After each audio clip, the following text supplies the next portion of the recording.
طرح ہو جاؤ، ایک روح کی طرح ہو جاؤ، اور اللہ کی رسی کو مضبوطی سے تھامے رکھو اور آپس میں تفرقہ مت ڈالو۔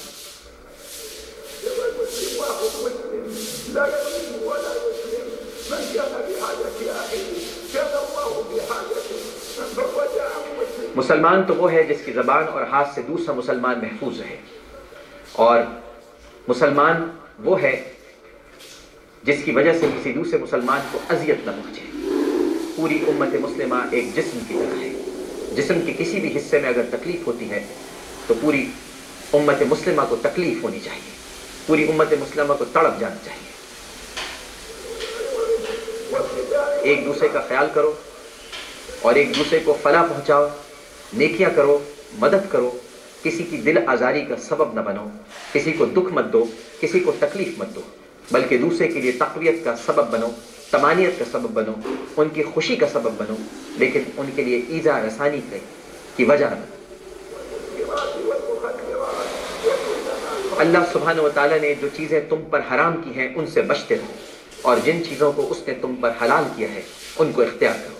حرام چیزوں سے بچنا اور حلال چیزوں کو اختیار کرنا، یہی اصل دین ہے۔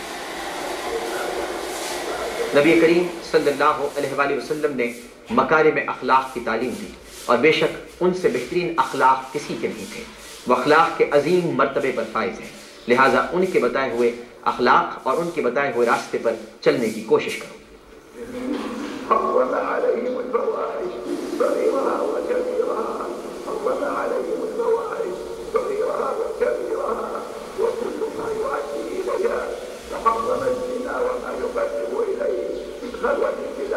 جتنے بھی صغیرہ اور کبیرہ گناہ ہیں ان سے بچتے رہو، ان سے بچنے کی کوشش کرو۔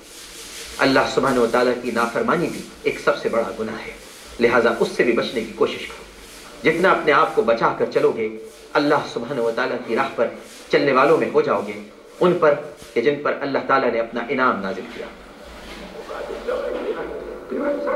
مسلمانوں کا مال جان ایک دوسرے پر حرام ہے، جس طرح کہ آج کے دن کی حرمت۔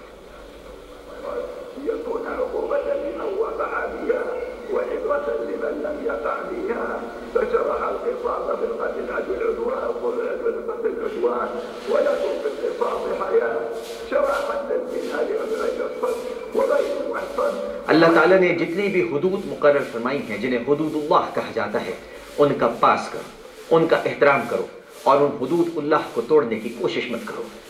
ان حدود اللہ میں ترمیم اور تنسیخ کی کوشش مت کرو، بلکہ ان کا احترام کرو۔ یہ اللہ کی مقرر کردہ حدود ہے۔ حق پر قائم رہو، حق کا ساتھ دیتے رہو، اور کبھی گمراہ نہ ہو۔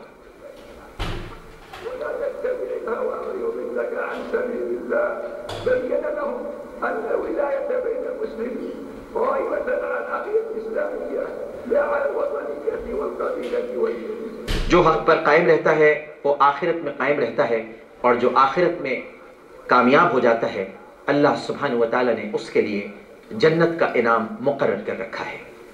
اپنی آخرت کی فکر کرو، اپنے آنے والے دنوں کا خیال کرو، اور آخرت کی طرف سے ہٹنا سب سے بڑی معصیت ہے، سب سے بڑا گناہ ہے۔ آخرت کا انکار کرنا سب سے بڑا گناہ ہے، سو اس گناہ سے بچتے رہو، اور آخرت پر یقین رکھتے ہوئے اعمال کی انجام دہی کا فریضہ انجام دیتے رہو، اور حق پر رہتے ہوئے ایک دوسرے کی مدد کرو، ایک دوسرے کا ساتھ دو، ایک دوسرے سے پیچھ نہ پھرو، منہ نہ پھرو، بلکہ حق کا ساتھ دینے میں کبھی کوئی کوتاہی نہ برتو۔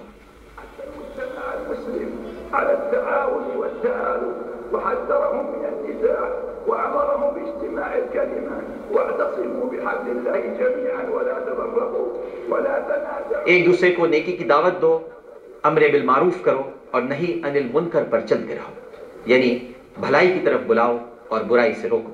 اس کا تمہیں اللہ سبحانہ و تعالیٰ نے اپنی کتاب بلاغت میں حکم دیا ہے، لہٰذا اس میں پس و پیش مت کرو۔ نیکی کے ہر شعبے اور ہر حصے میں ایک دوسرے کا دست و بازو بنو، ایک دوسرے کا ساتھ دو، نیکیاں کرتے رہو۔ نیکی کے بغیر تمہاری زندگی ایسی ہے جیسے کوئی زمین جس پر پھوار نہ پڑی ہو۔ اپنے آپ کو معاشی طور پر مضبوط کرو، علم میں اپنے آپ کو آگے بڑھاؤ، تاکہ دوسری اقوام عالم میں تمہارا نام اور تمہارا مقام نمایاں ہو سکے۔ معاشیات میں تجربہ حاصل کرو.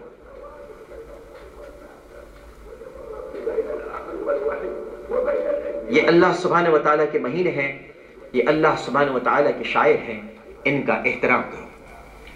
اور ان دنوں کی جو احکامات ہیں اور ان دنوں کی جو خصوصیات ہیں اور جو افادیت ہیں اس کو حاصل کرنے کے لیے نیک راہ پر چلتے رہو اور عمل کرتے رہو. نبیوں کا راستہ ہی اصل راستہ ہے اور دار آخرت ہی اصل مقام ہے.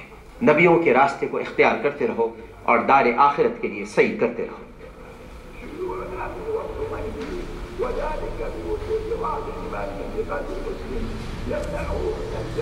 اس اجتماع کی سب سے بڑی خصوصیت یہ ہے کہ آج ہم اتحاد اور مساوات کا ایک عظیم الشان مظاہرہ کرنے جا رہے ہیں، اور یہ اجتماع اس کی سب سے بڑی مثال ہے.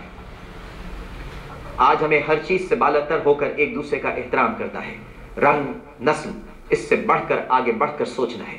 ایک دوسرے کا احترام کرنا ہے، احترام انسانیت، احترام آدمیت.